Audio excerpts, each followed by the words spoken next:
the champion, Sean Sherk, and you're listening to Pure Evil.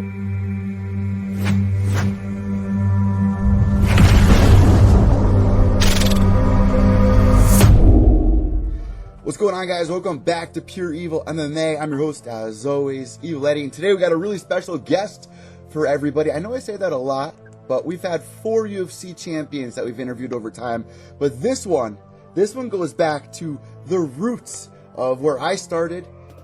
Before I had pay-per-view parties, I used to hang out with my dad, and we used to watch pay-per-views with the high school friends. We got the Muscle Shark. We got the champ, Sean Sherk, joining us, along with his son, Tegan, who is following in his father's footsteps. What's going on, fellas? Or I should say, we got 2 champs on the line. I think that's a little bit better here. What's going on, guys? Good. It's going good. How you doing? It's going well. So, first, let me start with Tegan. Tegan, your father, obviously a legend.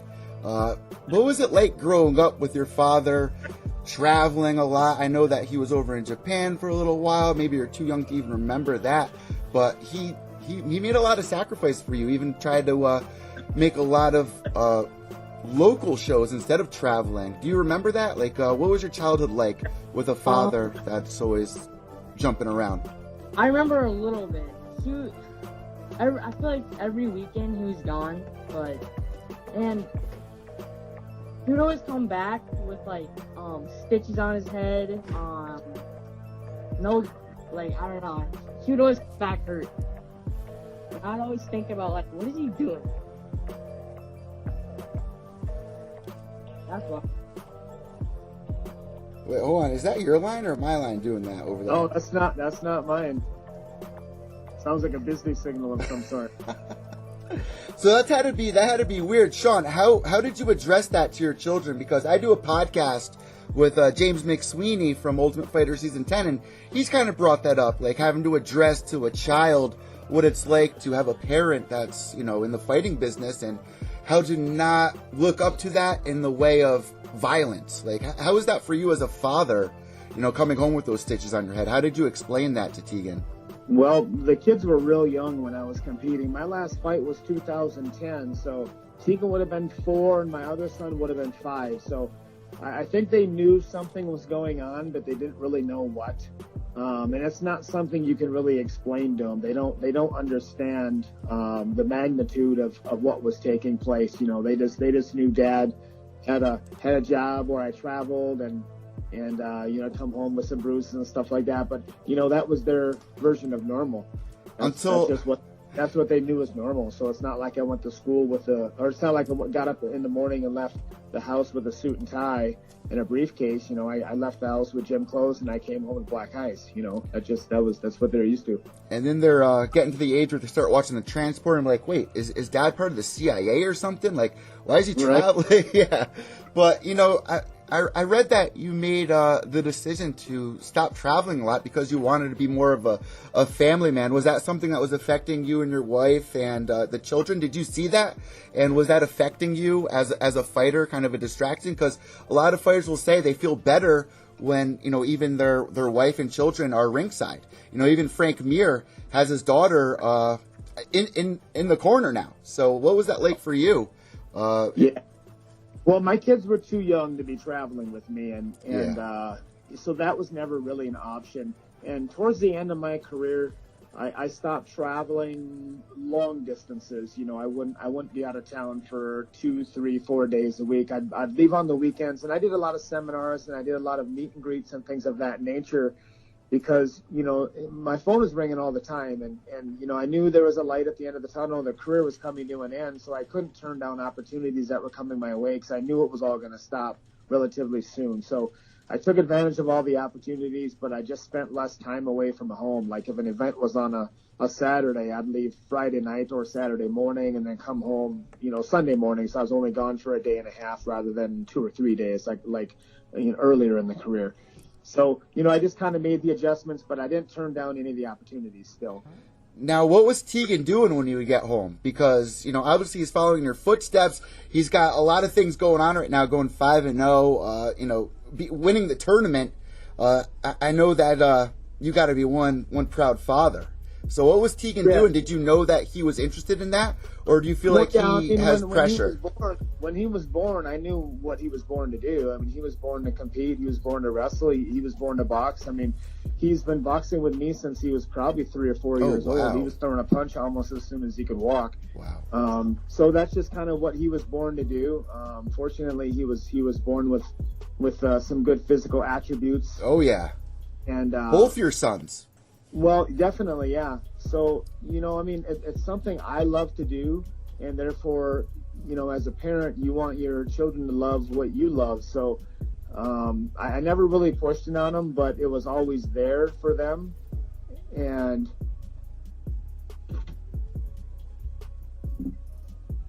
so it was always there for them, and I just kind of build on it from there. Well, Tegan, let me ask you this: do you feel like pressure, or was this natural interest of yours at a young age? Because I can only imagine what it must be like having a father that is literally a legend.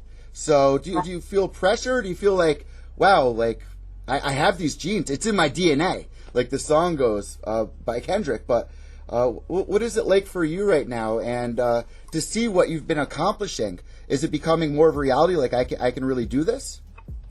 Yeah.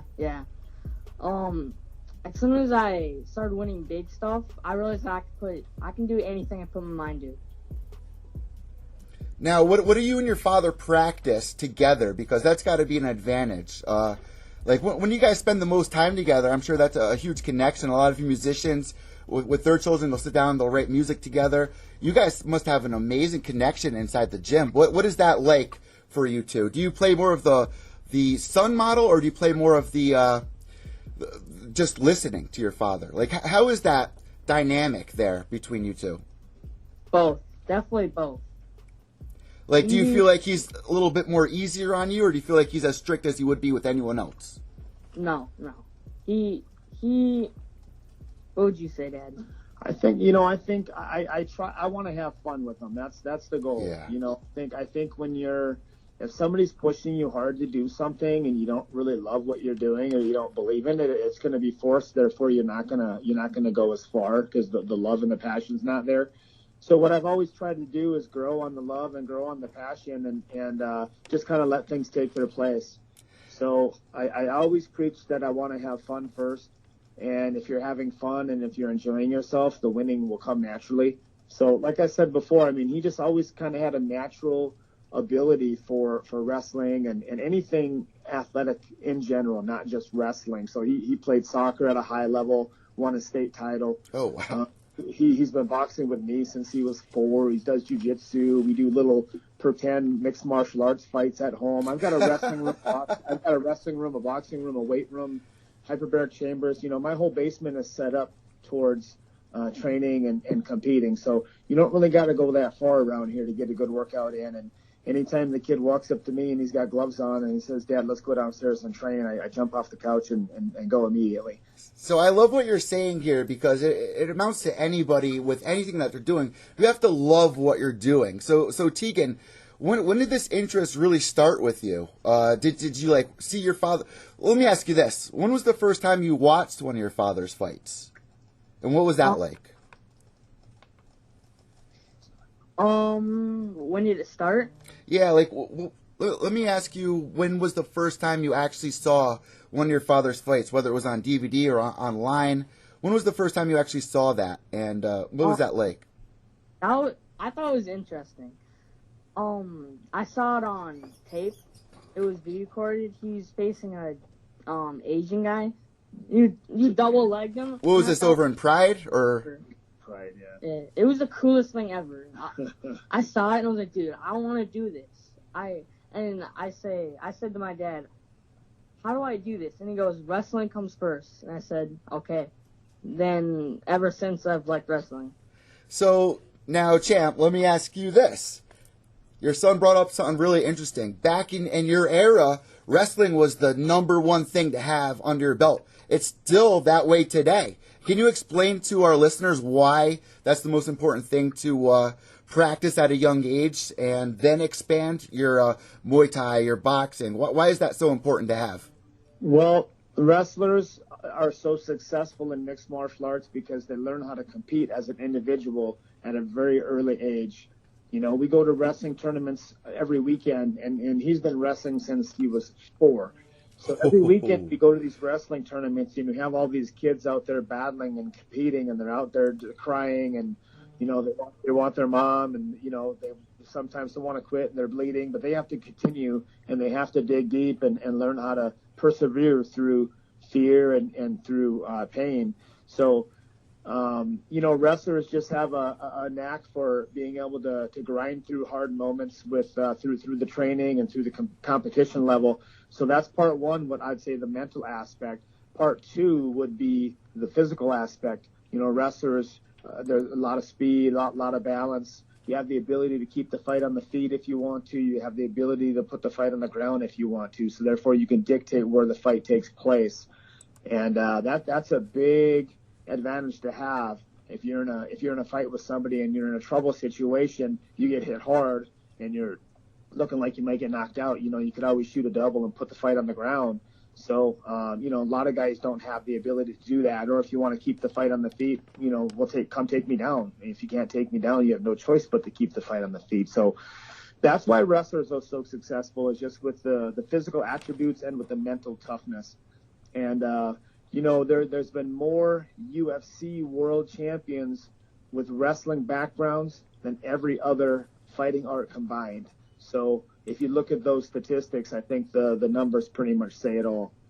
And you know what? You've got the experience to say that. I mean, look at your career. I mean, I've watched every single one of your fights, you know, inside and outside the UFC, between Frankie, GSP, BJ, Diaz, Griffin. I mean, the list goes on and on, even up to your last fight, Kenny.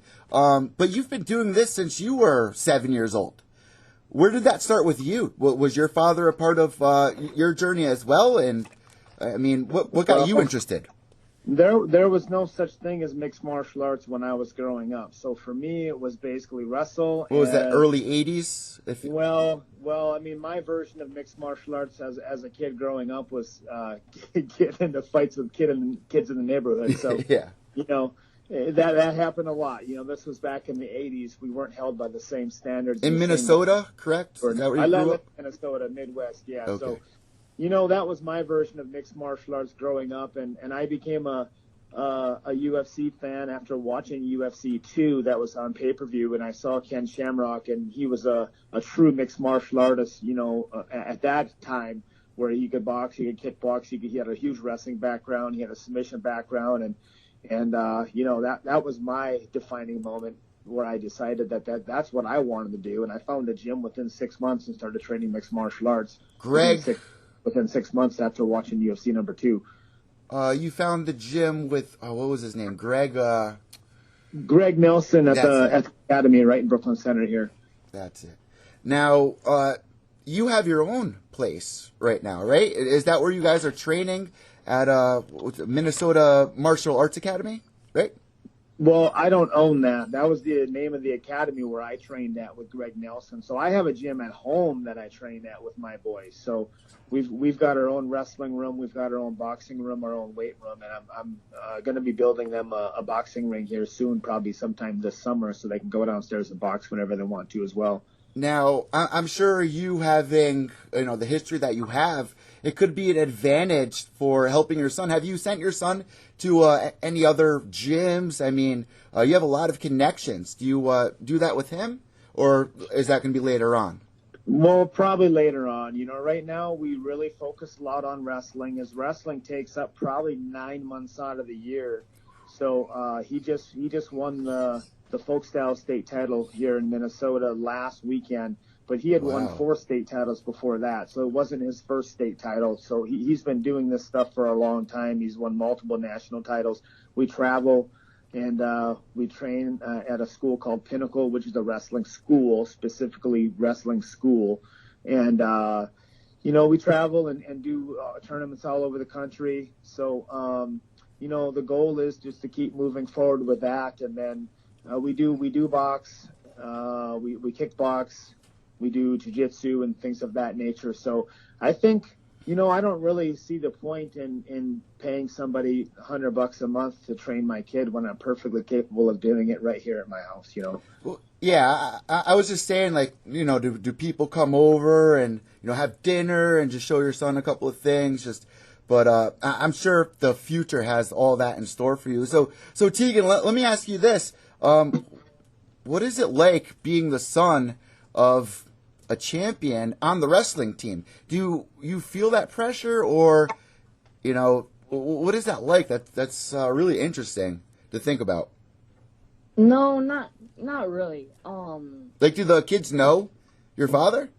Not. I mean, yeah, some of them do, but most of them. But as soon as I tell them who my father is, they're like, "Oh my God, that's your father?" I'm like, "Yeah." I don't even know what I would do. Like, do you see your father on the side? Does he scream? Does he get crazy? Does he get into it? Or does he just sit back like Mr. Miyagi and just trust in you? Like, what is that like? Do you look at your father for advice during those moments, or? Yeah, I look at my father. Whenever I'm losing a match, I just look right at my dad, and he knows what to do. It's like the baseball coach on third baseline giving you all the little signs, like, all right, do this. We practiced that. But he gets into it a lot. So let's talk about what happened this past weekend. I know that you're building it up. I mean, 97 pounds, man, and you're number one in the state. You're the champ of the state. What are you doing to keep that mindset and stay healthy? Are you on a diet? Like, what's your day like? Can you kind of paint that picture for our listeners? Like, what a week to week, day to day life is for you? Happy. I'm very, very, very happy.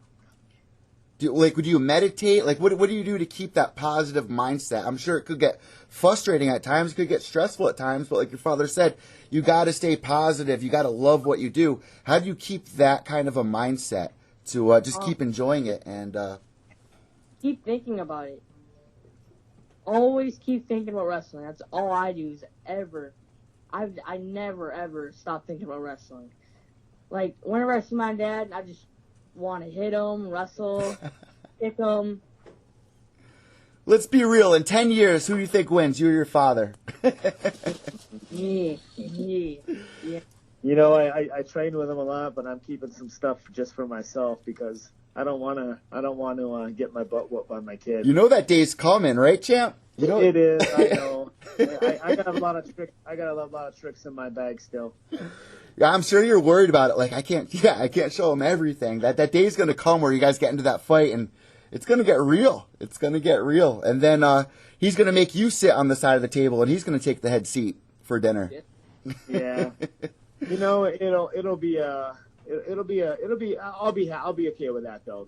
It's kind of like a passing of the guard kind of a thing where you're okay with that when it's your son and I want nothing but the best for him. So I give him everything I have as far as mental aspect and as far as the physical aspect, and he takes it all and he soaks it in. So he's been a great student so far, and I'm confident that someday he'll be able to be successful as a mixed martial artist. Can I ask you this? Because if I think forward 10 years from now, 15 years from now, and you have Joe Rogan going, all right, in the corner of Tegan is his father, the legendary Hall of Famer. Is that the main goal, or are you just taking it, year by year right now? Well, take it year by year, obviously. You look at the big picture and where you want to be in 10 years from now.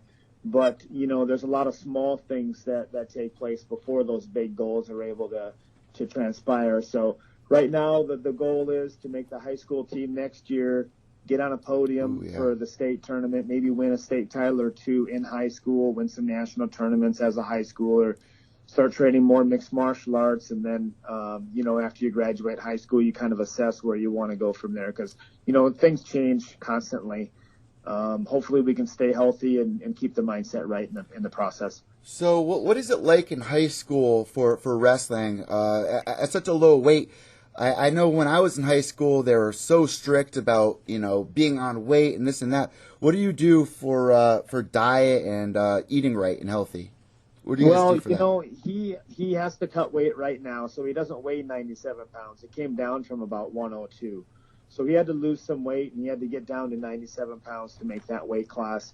And, you know, that's typical as a wrestler. You don't wrestle your weight. Nobody does. Everybody's coming down the weight class. And he wasn't even the biggest guy in the weight class either, even though he was cutting weight. There was guys that were cutting more weight. So, you know, as a high schooler, the goal is to, you know, the lowest weight class is 106. I guess as of right now, our goal is to put on maybe 10 or 15 pounds over the summer.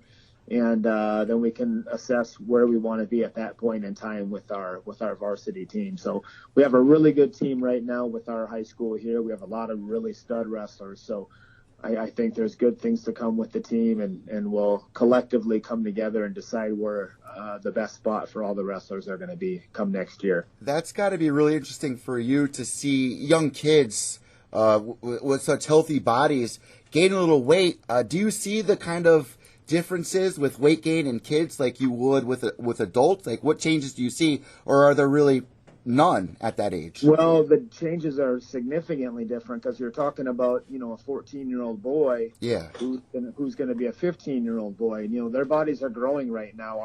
As an adult, my body's not growing upwards. You know, it has the ability to grow outwards in the wrong way. But, you know what I'm saying? Yeah, I feel you. I'm on that page. You know, these kids, they grow so fast. You know, you just let them eat. You know, I try to keep them on somewhat of a decent diet. You know, I give them vitamins and protein drinks and protein bars and stuff like that so I can help them grow. Ooh, Champ, let me pause you right there. We do have young listeners out there, and even kids in high school. What are those, what do you guys use for proteins and stuff like that, vitamins? I'm sure there's a lot of listeners interested in that.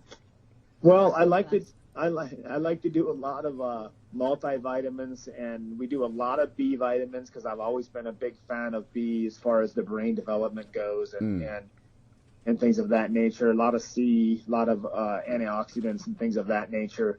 Try to get a lot of good healthy protein, whether it be protein drinks or, you know, fish and steak and meat and things of that nature. So I don't have any sponsors right now, so I don't really want to start firing off a bunch of different names. Yeah. You know what I mean? Yeah. So, you know, I just try to give them as much as they want to, and just let them do their thing. They're young, so that's part of being a kid is just being free and having fun with whatever that you decide to do. The big discussion going around in the past couple of years, and I'm sure you're very familiar with this, and probably really concerned as a parent, is, you know, CTE, especially at a young age. You know, football being a big deal, fighting, wrestling, all that being a big deal. Does that concern you? And do you wish you knew more about that kind of stuff when you were younger at his age? And what are you doing to prevent anything like that from happening to your son? Well, you know, CTE wasn't a term that I was familiar with when I was a kid, but if it was a term I was familiar with as a kid, it wouldn't have stopped me from doing anything I did anyway. You know, because I've always had a love for combat sports, and CTE wasn't going to scare me away from doing that, and it still doesn't. As far as my boy goes, the reason why he trains with me is boxing and kickboxing and stuff like that is because I don't hit him.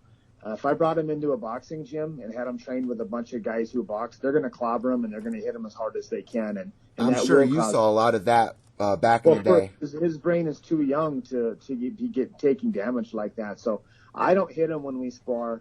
He can see the punches coming. He feels them real light taps. He hits me, of course. He thinks it's pretty cool to give his dad a black eye, but then again, who wouldn't? So, you know, I've been real careful with him, and, you know, the last thing I want to do is have him get hurt right now and stop his development as an athlete and as a student in school. Now, let me ask you this. Going into high school, it's a big deal. I think you waited until maybe after high school until you started expanding away from wrestling. Are you guys going to be working on boxing in high school, or what's the high school plan? What's the 4-year plan moving forward with you and Tegan?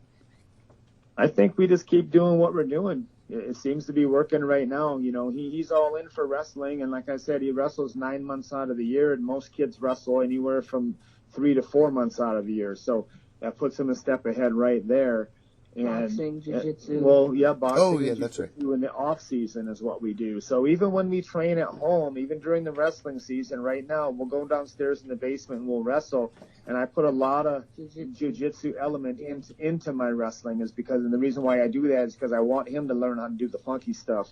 No wrestler knows how to Right. Table jiu-jitsu. No wrestlers really do the kind of wrestling that I do because I use my feet a lot and I use a lot of leverage and sweeps and things like that. Even in my wrestling, I use that stuff. So, and he's starting to use that in his wrestling too, which makes it even more unique for him, just to add the extra element of funk. Now, what has changed over the years between when you were in high school to your son going in high school? What's, some of the popular things when you were young compared to the popular things that they're doing now? What's been the biggest change that you've noticed? You're talking as far as sports go or just in general? Just in general of training. Well, there's a lot more circuit training involved now. When I was coming up, when I was young, his age, nobody knew what circuit training was. So that's a big element that they're putting into youth sports now is the circuit training, the tires and the ropes and the sledgehammers and things of that nature. That's a good element to add because you're not forcing kids to lift weights. When I was a freshman in high school, we were lifting weights even though it wasn't healthy for our bodies, whereas now that's not necessary anymore. You can get a really good workout without touching any kind of heavy weights nowadays. It's just the evolution of sports, You had over 400 matches by the time you were out of high school. How many does Tegan have right now? How many matches are we looking at so far? I mean, if I had to put a number on it, I'd say he's been wrestling since kindergarten, and he's 8th grade right now. So he's wrestling for 9 years, and let's just say you get 50 matches a year. I'd say he's probably got about 400 right now. Oh, wow. I'd have to imagine. So this is a really serious question, and I know Tegan's a little older now, but doing all this, what do you do when your son comes home from high school and is dealing with the seniors picking on the freshmen? What do you do? How do you deal with that? Well, he's more than capable of defending himself, but I don't want him to get in any kind of situation where he's going to get in trouble in school. So the rule is that you don't pick fights with people, and your first instinct is to walk away. Yeah. If you're backed up against a corner, you have my permission to fight your way out. That's how the law states it. So. Hopefully we don't have any issues, and I know a lot of people in the community and stuff like that, and I don't think we'll have any issues. But I guess you never know. Hopefully it doesn't come to that. Because it's crazy. Kids nowadays, kids always are crazy. So I always find that really interesting. How parents fighting deal with that, with a history of UFC, Bellator, and all that, because I'm sure they could be the target sometimes. So it's really interesting to ask that, and I think that's the best way to go about it. As we get towards the end of this, I'm really interested to feel out if you guys go to any events. Do you guys sit and watch UFC events together, or are you guys not really into that? I haven't watched a UFC event, I'll bet you, in about 7 or 8 years. What? Are you really? Wow. Well, it's like, for me, it's like pouring salt in the wound, right? You get anxiety a little bit watching? Well, I didn't retire because I wanted to. I retired because I had to. I had torn hips and bulged disc in my back and torn knees, and my whole body was falling apart. So I had no choice but to retire. So it's kind of like pouring salt in the wound. And yeah, I do get anxiety, and all the old fight feelings come back when I do watch those events. So it's not really fun for me to sit on the couch and watch that. But my sons, they watch little videos and highlight videos and stuff like that from time to time. But they don't really watch a whole lot of it either. But I have brought them to a fight show before, and they thought it was pretty cool. Right here in Minnesota, it was being held by Brock Lesnar, or not Brock Larson, sorry. Well, yeah, isn't Brock Lesnar actually from Minnesota, right? Brock Lesnar, I don't think he's from Minnesota. I think he's from one of the Dakotas, but he moved to Minnesota to wrestle. Yes, that's right. So now he still lives in Minnesota. I got to ask you this since you brought it up. Obviously with your career and everything, you just brought up retiring. What was the motivation to call Royce out? What was that about? What was that? 4 years ago? Yeah, it was just something I've always wanted to do. I've always wanted to fight Royce Gracie. And when Royce Gracie came to the UFC and fought Matt Hughes, I was begging for that fight. Yeah. Because I was the lightweight champion at that time, and I think Matt was the welterweight champion. So I was begging for that fight. I wanted that fight so bad. But, the reason why they wouldn't give that to me is because Matt was bigger, and, they want to prove that Gracie Jiu-Jitsu, beats all. The size doesn't matter. So, that, Matt got that fight, obviously, and he was a bigger name than I was at that time too. But, just something, and he was one of my reasons why I started fighting mixed martial arts. He's a wonderful guy, him and his family, very nice people. Yes. Great people, no doubt. So when I called him out, it wasn't anything malicious. It was just something that I always wanted to do. An interest, yeah. Like a bucket list kind of a thing, I bet, right? Right. Yeah. So do you talk to Matt, like, with his story in the past couple of years? Did you reach out to him and his family during that time, or? No, I haven't talked to Matt for a really long time. I think the last time I saw Matt was at the UFC Expo, probably maybe 2011. So it's been about 9 years since I've talked to Matt. What was that like? It was good. We've always been very cordial with each other. So we've always had a lot in common, and we've trained together. He came to Minnesota to train with me at one point in time when he was getting ready to fight Matt Serra. We fought each other for a world title. We were both managed by the same guy. We both had a lot of the same contacts. So there was a lot of stuff there that we had in common, and we've always got along with each other. So there was no animosity or anything at any point in time. And since his train accident, I guess I don't really know how he's doing since that. I've read some stuff on the internet, but I guess you never really know what's true and what's not. Now, Champ, I got 2 more questions for you, but I also got another one for your son. Matt, what is it like, at that age right now, going into high school? Are you excited for that big jump up? Are you trying to stay away from girls? Like, what's your actual life like outside of wrestling and outside of all that? What kind of a person are you if you take wrestling out? You asking that for me or for him? For him, for Tegan. Oh, okay. Go ahead, me. What's your life like? Like, what kind of music are you into? What are some of your other hobbies that you're into? I don't know, just a whole new world. Making new friends, wrestling, gonna wrestle some more. Do you watch WWE at all? Since you guys don't watch UFC, do you watch WWE or? No. You're not into any of that? No. I'm pretty excited for high school. So honestly, what are your friends like? Do you just hang out with like all the athletes, or? I hang out with a lot of my friends. Well, I hang out a lot of the wrestlers. I hang out with Tyler the Boys, Aiden Carlson, Logan Granroth. So are you looking at any of the college? Do you watch like college wrestling? Yes, I watch college wrestling a lot.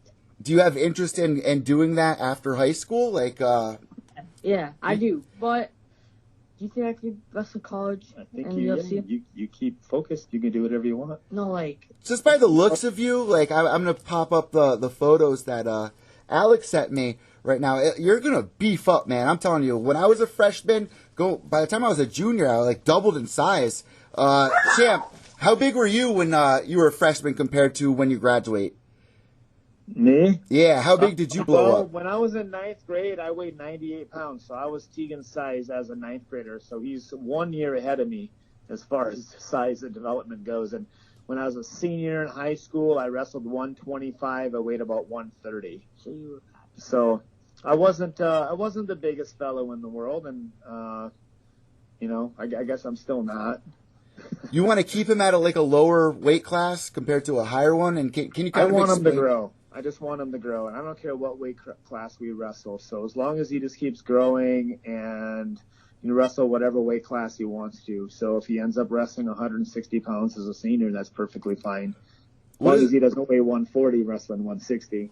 What does Mama Heather Sherk think about all this? Does she enjoy it, or does she not want her son to fall under the pressure, or is she really proud of her son? What's Mama feeling? She enjoys the wrestling aspect of it. It's really very, very proud, of course, but she enjoys the wrestling aspect of it, and it's fun. It's a family thing. we all really enjoy watching both of our boys compete. As far as mixed martial arts goes, she's not sold on the idea. Yeah. So we'll see. We got She plenty doesn't of time. want to go through it again. That's what I think. Yeah. Yep. I'm sure that was very stressful for her. Champ, what was the conversation like at home when you did decide to retire? How did life change for you after that? I think there was a big sigh of relief as far as the family went. For me, on the other hand, there was definitely a transitional phase that took place, going from being a fighter and I always say back to civilian life is kind of what I refer to it as, because, when I was competing and as a UFC world champion, I wasn't living the life of a normal civilian. I was traveling, I was on airplanes, I could do pretty much, I could do a lot of stuff that most people couldn't do. And, when you retire, all that goes away. The phone stops ringing and nobody really cares anymore. So there was probably about a 2-year process where it kind of took me to revert back to, as I said before, quote unquote, civilian life. So I do feel, it's really hard to explain, I guess, because as a fighter, you're kind of always on edge, and you always have fighting on your mind, and you always have training on your mind, and you're always in pain, and now all that's gone. So now the only thing on my mind is just helping my kids out with wrestling and my job, of course. I flip houses. So yes, I was a little different lifestyle. I was gonna bring that up, but obviously, you look at BJ and how he has a difficult time being out of the fight scene and stuff like that. How long did it take you to adjust? Did it take a while, or? It was a couple of years, I'd have to say, for sure. It was a hard couple of years and maybe even longer than that to really start to be able to adjust back to normal lifestyle. So, and I see that a lot, and I think, I don't know, I can't really say a whole lot about BJ, but I do see that a lot with athletes when they retire. They just have a hard time readjusting to normal life. But, for me, I had a game plan, an exit strategy to get out of the fight game. So I didn't retire and then just shrug my shoulders. Yeah. I had a game plan in place before I retired. And you waited a couple of years before making that decision. Right. Yeah. And I did that. Well, that's the reason why, because, I wanted to make sure the game plan was going to work before I actually announced my retirement. So my game plan out of the fight industry was a company called Training Mask that I started with a guy named Casey Danford. So that was the game plan out of the fight industry. And then, that led into real estate. So, just like when I was competing, always setting goals and always trying to figure out a strategy as far as where I want to be in life. My last thing, I really try to instill that on my kids a lot too, not only with sports, but with school and moving forward into real life. You have to have a game plan.